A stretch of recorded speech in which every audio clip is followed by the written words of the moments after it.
Hi, I'm Brent Feldman, and this is another episode of Mix and Matchbox. Today, I'm joined by Al Marcella, who's the president of Business Automation Consultants. Hi, Al. How are you doing? Right. Good. Thank you. Yeah. Okay. Well, thank you for joining me. Thanks for being on the podcast, and definitely looking forward to jumping into stuff. I guess you have had your company for a little while now, and you're in the field of cybersecurity, obviously, which has a lot of activity and stuff. That field in general right now. I guess in general, kind of what got you into the field of cybersecurity? Well, Brian, I started the firm. I don't know, back in the '70s, late '70s, and it was just the interest in security in general, securing organizations. I started really as a COBOL programmer, and I noticed and how susceptible systems were to unauthorized access, potential poor programming errors, etc. And in IT, I started in IT security, and it just kind of expanded out from there. So more just general interest in taking a look at how someone could potentially undermine or defeat the control systems that exist in IT. So really got my feet wet in programming back in the dark days of data processing and mainframes, and then went on to IT security and internal audit, and that kind of just blossomed from there. That's so cool. And I'm actually currently reading a book called If Then that's all about like IBM.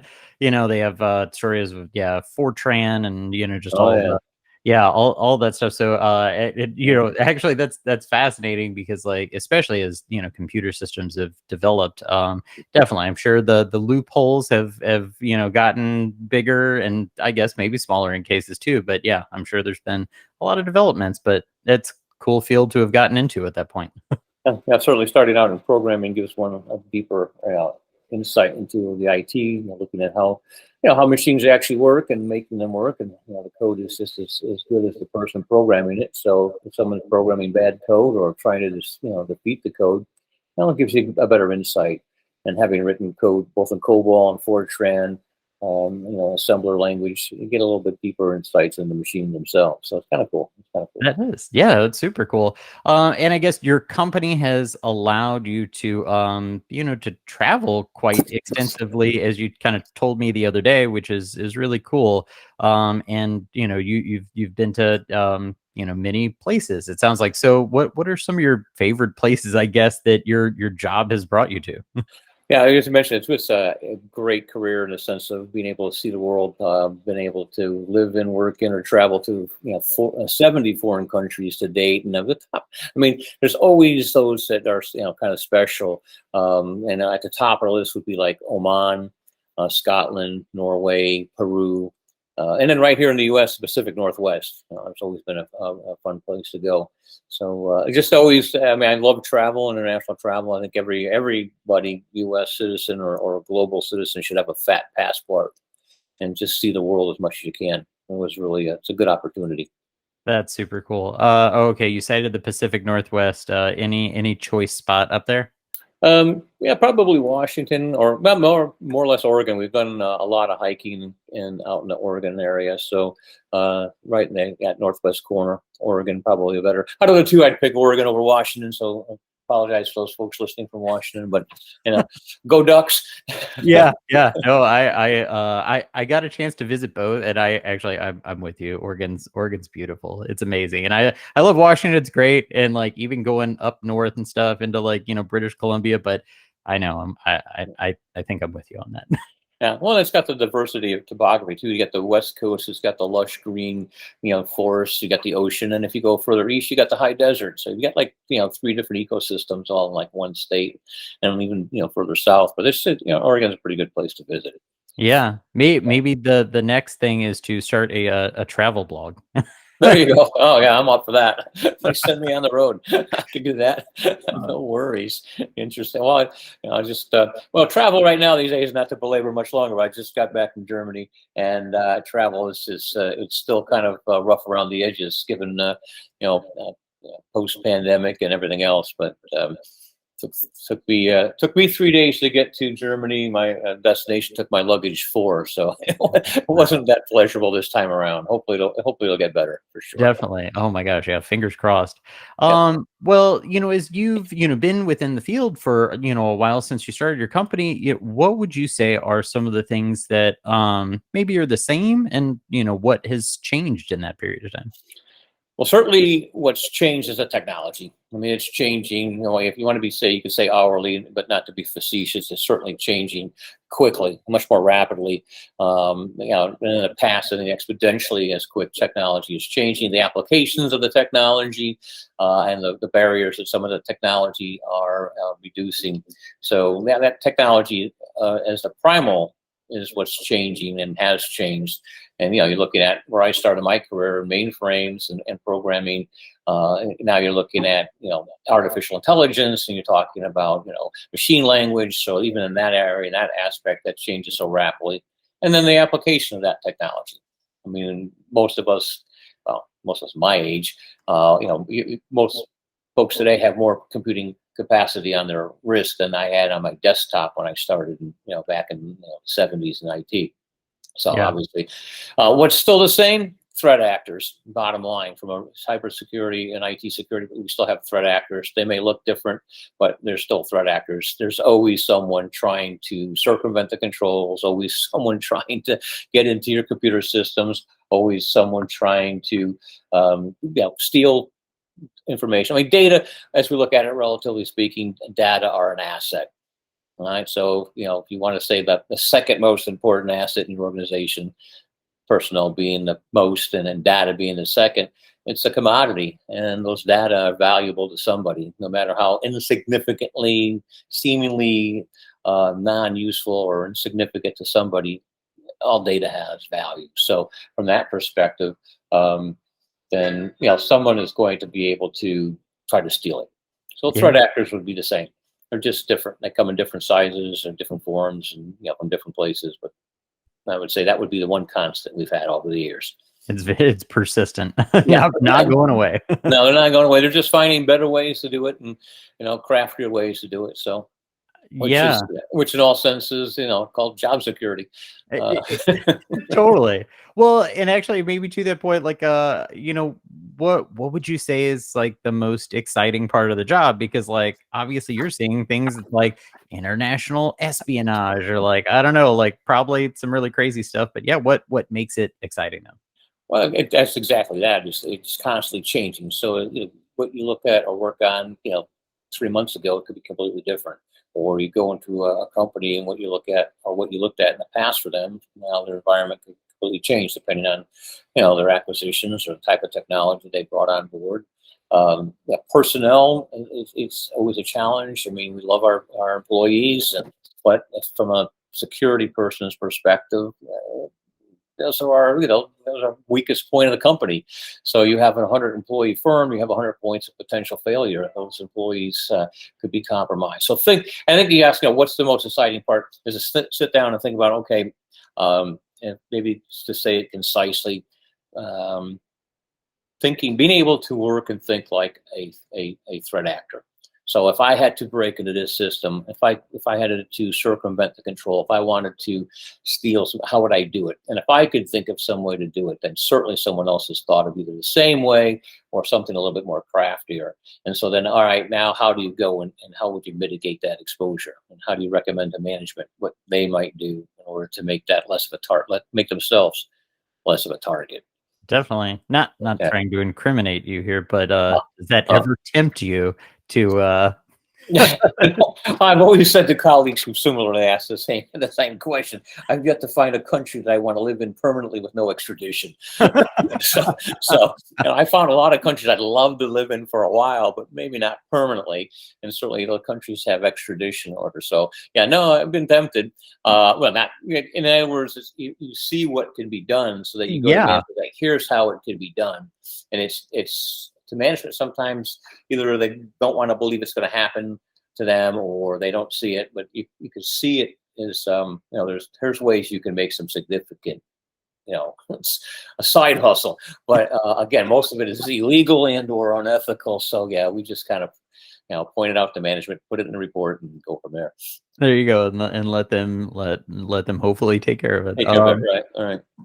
Well, I guess I assume like the part, the assistance for the clients is around prevention, and sometimes that is triggered by a lapse in security, or as you're kind of mentioning, you're talking about, like, maybe not paying too close of attention.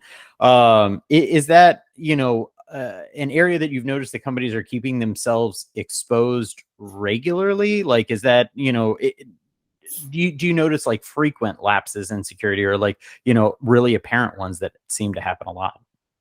Not as often in the larger organizations, because security is becoming job one. I mean, it's just, you cannot escape it. And more organizations are becoming cognizant of the fact, hey, we have to have good controls and good security. We have to train our personnel, stay on top of things. Unfortunately, if you get down to lower tiers, the small to medium-sized businesses tend not to be as vigilant, because a lot of security, a lot of control. I mean, it's a cost to the bottom line. A lot of small to medium-sized businesses are focused day to day, in, and making the next budget cycle, making the next product, making the next client sale, getting that job done, running the business. And a lot of the revenues that are generated go into either keeping that business going, and security. Yeah, we need it, but it may not be where we put most of our attention. And that's unfortunate, because then a lot of the small to medium-sized companies tend to be at higher risk for potential exposures. Yeah, it does seem like, the amount of like data leaks and stuff that happen, it's definitely not slowed down. That's for sure. No, none of that. I mean, well, again, because as I said earlier, data are an asset. So go where the data are. I mean, what was it? Was it Willie? Oh, I forget the gentleman's name. Willie Rob. I forget. Oh, anyway, the famous bank robber. So that's why he robs banks. And, his response was, "Hey, that's where they keep the money." So why go after computer systems? Well, that's where the data are. And what you may think is insignificant, your competitor might find very valuable. Or Yeah. if I could take bits and pieces of information, or maybe random, meaningless, but concatenate that might be something that actually turns into information that's sellable. Wow. So, Yeah, that's cool. I know. And every time I hear about cybersecurity thing, I'm like, wow, what am I, not thinking of that I should probably be thinking of?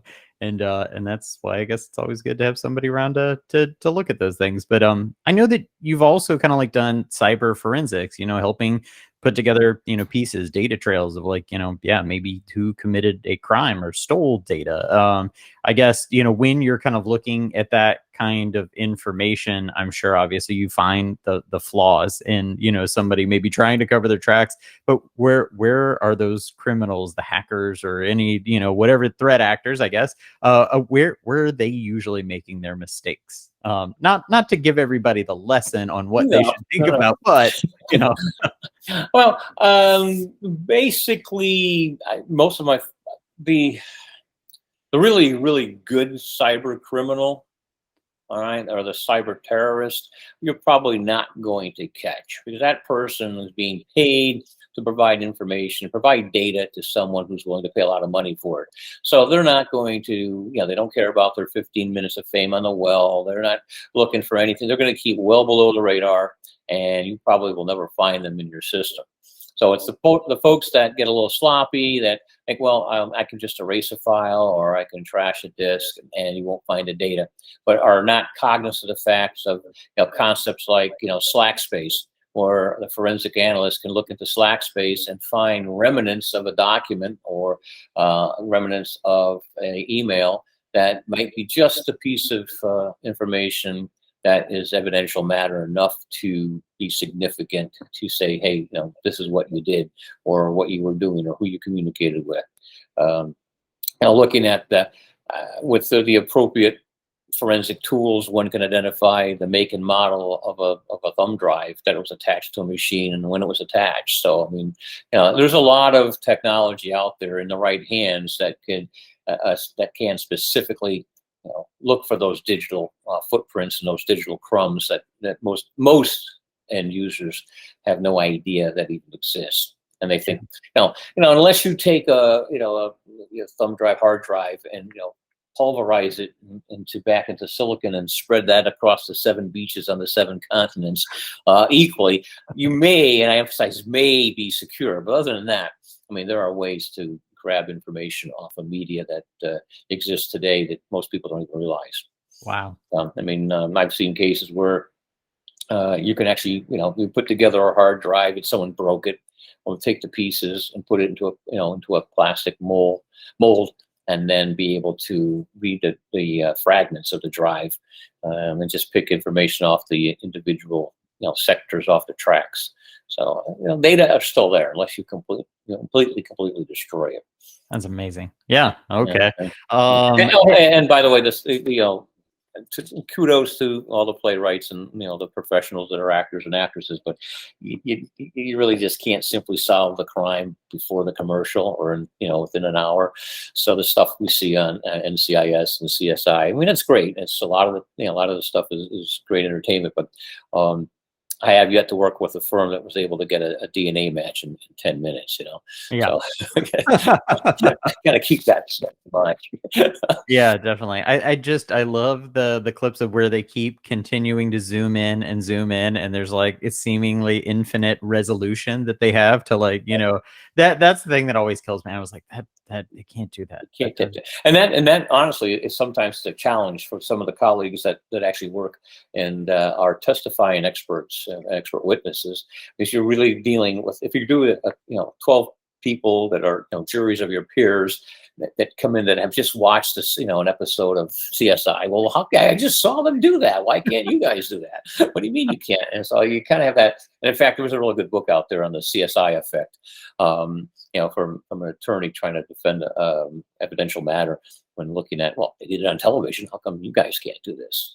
Yeah. I mean, I saw Minority Report ago, and like they had these sweet, displays, and anyway. So yeah, it's so funny that I guess people just believe it should be true. I saw it on TV. Right. And who knows, some of that stuff, Minority Report's a good example, and that might it's in the works somewhere in the skunk's works, and what we're thinking is not possible today. Who knows, 5 years from now, 3 years from now, it might be mainstream. So that's how quickly technology is changing now. Yeah, I know the pace of it is cool, and as you mentioned earlier, that is the thing that also it keeps it fun, keeps it interesting.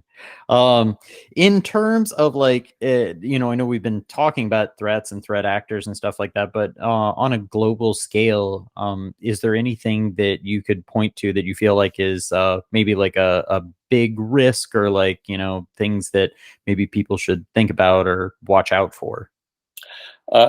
Beyond global warming, right? You mean IT, right? Some of the bigger risks, I think, basically would be that I see are state-sponsored cyber terrorism, theft, espionage. Again, these are threat actors with seemingly unlimited resources, financial resources, personnel resources, and again, there's a direct threat to an organization. I've always said in many of my presentations and talking with colleagues that, again, it's a personal opinion, but in my opinion, there's absolutely 100% no secure computer system in the world. I mean, I don't care if it's buried in a mountain in Cheyenne, Wyoming, encased in concrete, whatever. But you have a machine, you have technology, and the picosecond that you provide a carbon-based unit access to a silicon-based unit, you've exponentially weakened the security. And so, since personnel are a significant threat source and exposure source, and you have personnel with unlimited resources and unlimited time, so anyone with enough time, effort, energy, money, and desire will find a way to get the information they want. Yeah. A lot of things that we talk with our clients about is that the least technical attack may be the most successful attack. I don't have to have all kinds of technology if I can compromise one of your employees. True. And we've done several scenarios and desktop exercises for organizations on the whole concept of cyber extortion, where we build scenarios. And if I can get an employee to provide me with find out that I walk up to someone in your firm and say, hey, here's 100K. I need access to port 52 next Thursday night around 2 in the morning, or next Friday morning at 2. I don't know, maybe 100K is not. You want 150K? All right, because whatever I'm going to pay will be far less than the value of what I will attain by getting access to that port and to that network and then into that system. Yeah. So, most organizations spend a lot of time, effort, and energy on the external, maybe sometimes internal security, but not necessarily enough time on the personnel security. Mm-hmm. Who's actually working in the company. Small, medium-sized company, you probably know all your employees, but take a company the size of, even around, locally here, some of the companies have, hundreds of employees, or maybe thousands of employees. I wonder how often, HR sits back and asks, how many of these employees are actually working for a competitor? Well, they show up every day, they do their job, they've got a workstation, they've got a password to log in and access, and they've got pretty much freedom to move around the facility. They meet with a competitor once a week and do a brain dump and hand over a package of information or documents they may have picked up. So again, that tends to be the salient exposure. And you talk about information leak, it's non-technical, but Yeah. so industrial espionage is rampant, is one of the higher biggest threats, but usually goes unreported because either the company doesn't know about it, or they certainly don't want it publicized. Yeah, definitely. Oh my gosh. All right. So the lesson of the podcast is that every employee is a liability.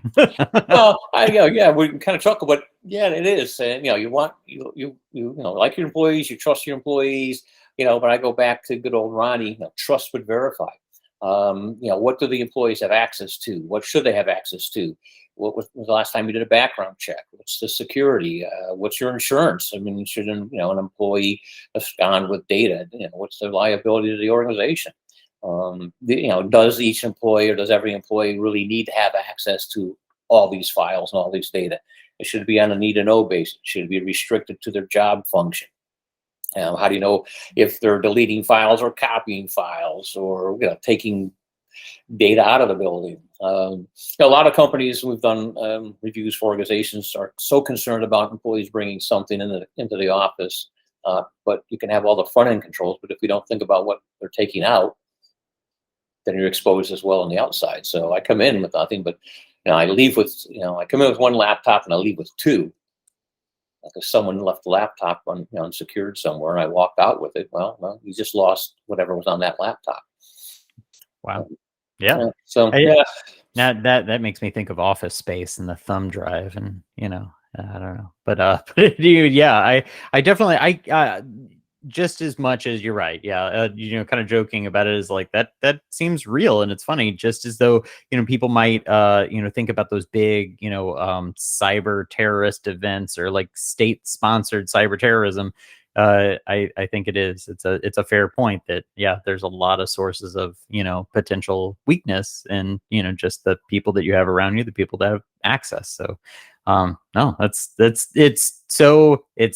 almost so real. It's sobering. Well, sobering is a good choice of words, and maybe it's something where management, more than just periodically, should just sit back and think, okay, where could data leak from my organization, and what would be the least technical way it could do, and do that. Walk out the front door, walk out the back door, and are all my employees vetted? If they have access to data, is it data that I can afford to lose if they were to compromise the company?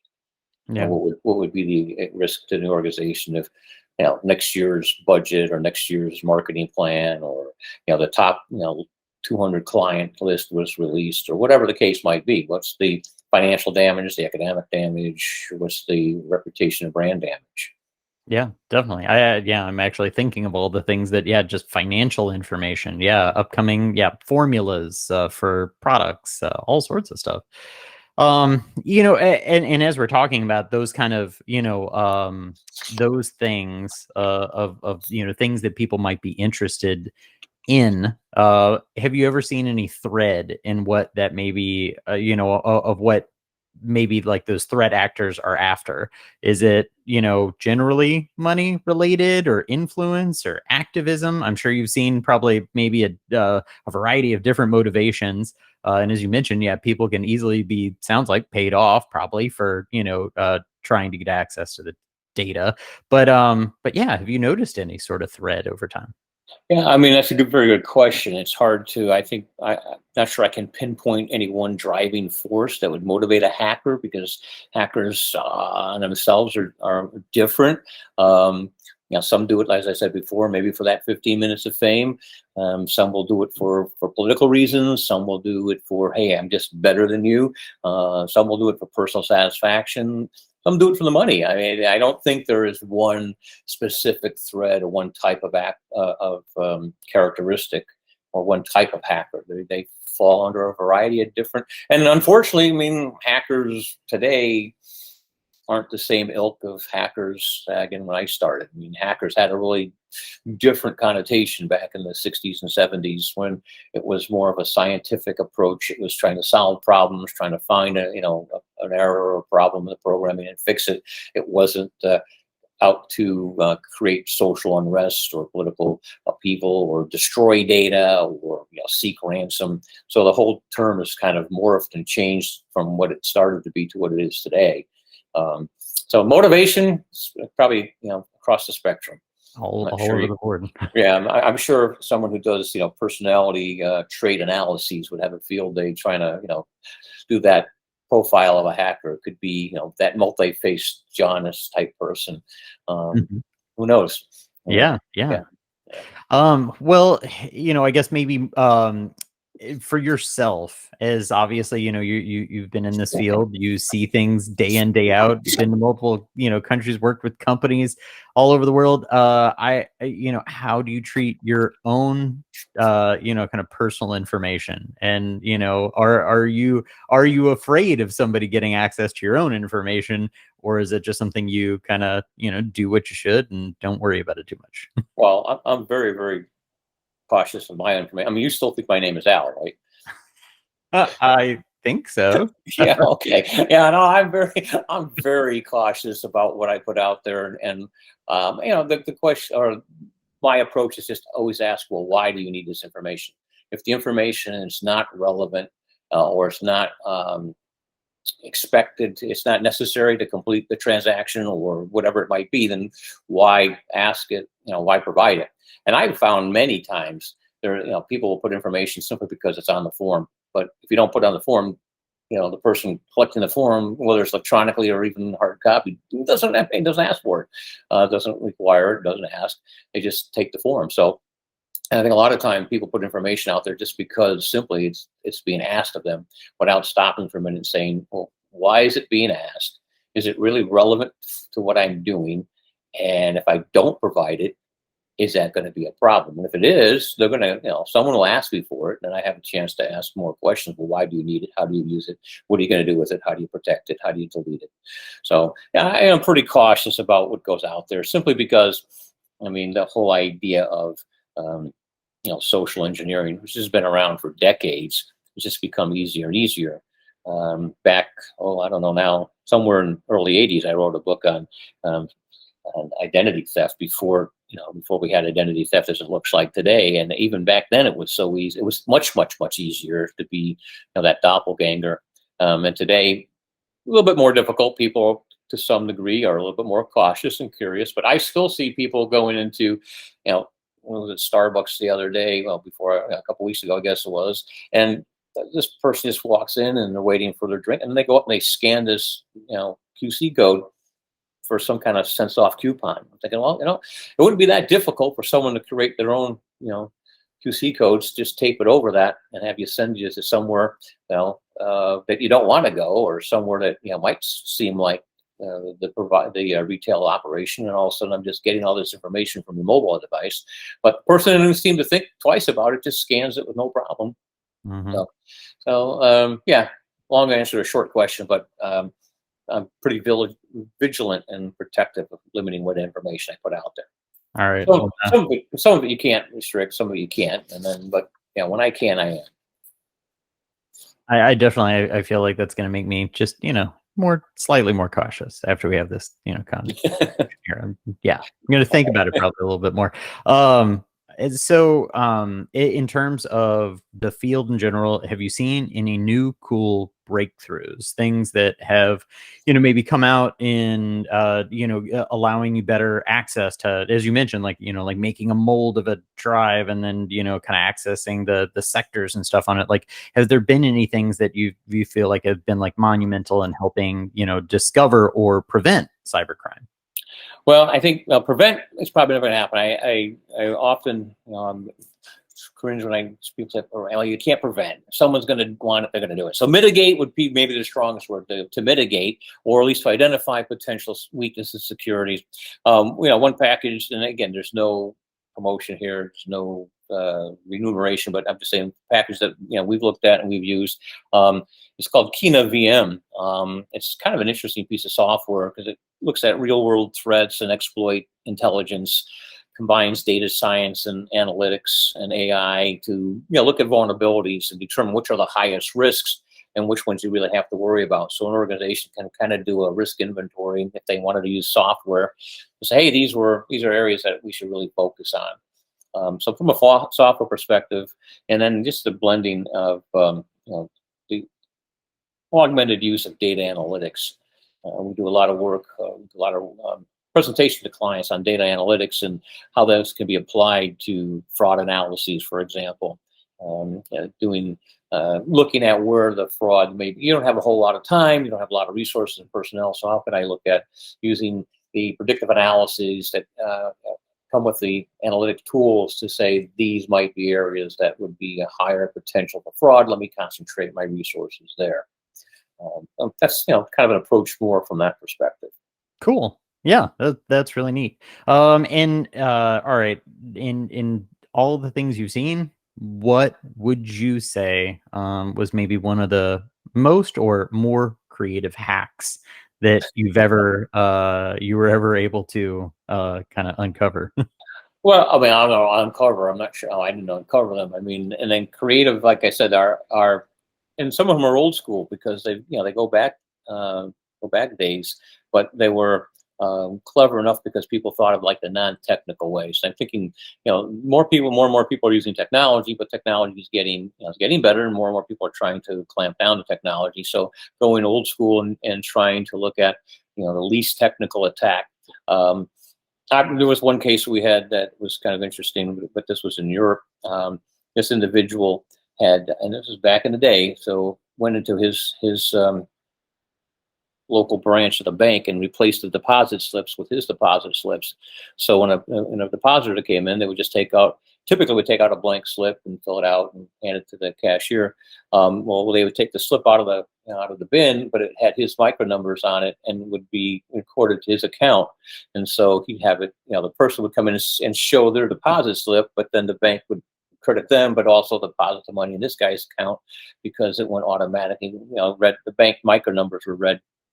I thought that was pretty cool. So that's not technical, but whoever looks at that nowadays, you don't do that anymore. It's all electronic funds transfer. So, all right, we have to come up with something different and new.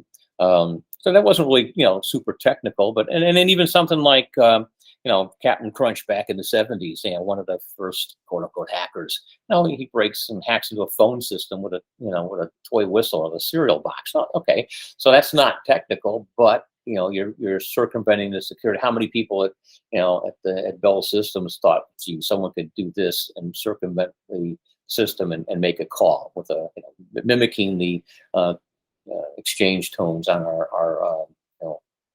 telecommunications environment with a whistle. So so that's not technical, but I thought that was pretty ingenious to thinking about that. And I don't know about the attacks today. Like I said earlier about hackers, a lot of hackers today, they fall into the category of hacker, but they buy the code. They don't even write the code themselves. They'll buy the code from a third party and launch the code. Well, that's not hacking. I mean, I don't know what you'd call that, but if you're going to hack something, you got to really write the code, know what it does, reach the system. But just go out and buy it from a third party and then launch it against the target. that's creative or not. So Yeah. it doesn't get my vote for being very creative. Yeah, that's cool. The thing about the bank, yeah, that is, it's just one of those things. Yeah, it wasn't incredibly technical, but wow, that's Yeah. yeah, just a Well, and the same, like another example, and it's been around for decades, and this is what we looked at, from a programming perspective when I was in programming. That's why I think added to my background from a security perspective and IT security internal audit, IT audit point of view is that in the salami attack is called, where you slice off bits and pieces of an account. Well, this person really was smart enough that he took the sense field and created a field of, I think it was 12 characters, 12 positions, but only moved the first, rounded, the bank would round the numbers of the first two. Well, he took the next 9 positions and dumped it into his own account. And so the bank never missed it because they were rounding, or actually, I think they were truncating the first 2 positions. So the next 9 positions in the field were unused. And this guy figured out, well, hey, the bank's not going to miss it. It's not going to mess up the balance of the account. It's still real money. Let me take that and siphon it off into my own account, which he did. The only way the guy got caught, because he was making so much money, he appeared on a marketing report for these jumbo investors, and the marketing department went to contact him to do some marketing and sell some more investment whatever bonds or whatever, so investment instruments to him, and found out that the guy was in the bank's IT department and wasn't making nearly half that amount of money, and lead to an investigation. Thought that was pretty clever. Yeah, definitely. Oh, that's super clever. All right. So you'd mentioned back in the day, for kind of the first one there, and I have to ask, did you ever read 2600 magazine? Mm-hmm. Oh yeah, that's Yeah. still classic. Yeah, definitely. I Yes. got introduced to that, I think, as a teen, and yeah, and so that was where I actually learned about red boxes and blue boxes and all sorts of, yeah, the phone stuff, I guess, freaking as it was called, or whatever. Freaking, Yeah, yeah. Now, yeah. there's a lot of good literature Uh-huh. in the day. Definitely, it was really cool. I think I had picked up my copies at World News in Clayton and stuff. So yeah, Okay, but yeah. yeah, 2600 magazine, and there were other publications that may not have been as they have the same notoriety, but some of the same ilk, Hmm. which were pretty interesting. And Yeah. then the people that you met um, may have fallen under the umbrella of more technical than socially aware, but they had some pretty good insights into technology. Yeah, definitely. I feel like, no matter what, it was so cool. Obviously, even if you weren't out there to employ these techniques, to understand them and to Mhm. know, how people were thinking or what people were doing. I just, yeah, I felt like that kind of publication was, it was always fascinating. That's right. Well, you make a very good point. Not that you're going to go out and actually do a certain attack or do a procedure, but to know how it is done, so that you could take a look at your environment and say, okay, if this were to be deployed against my environment, would it be successful? This is Mhm. how it's done. Here's what needs to be in place for it to be successful. Now I take a look at my environment, whether it be your networks or your firewalls or your applications or whatever. Do they Are they exposed, or are they in a position that, well, gee, would make them easily or more susceptible to this type of attack or any attacks?